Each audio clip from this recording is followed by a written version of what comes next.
Je, unajua kuna majiji makubwa yaliyopotea kabisa katika historia ya dunia? Haya hapa matatu yatakushangaza. Mji wa kwanza ni Atlantis. Hadithi yake inasimuliwa na mwanafalsafa Plato. Inasemekana kulikuwa na mji wenye ustaarabu mkubwa duniani, lakini siku moja ulizama baharini na kupotea milele.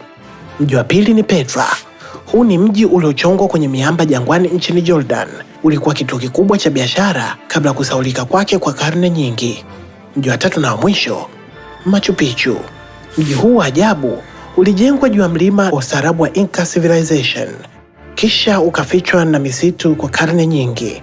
Hadi leo majiji haya yanaendelea kuwafanya watu waulize swali moja: ni siri gani bado zimefichwa katika historia ya dunia?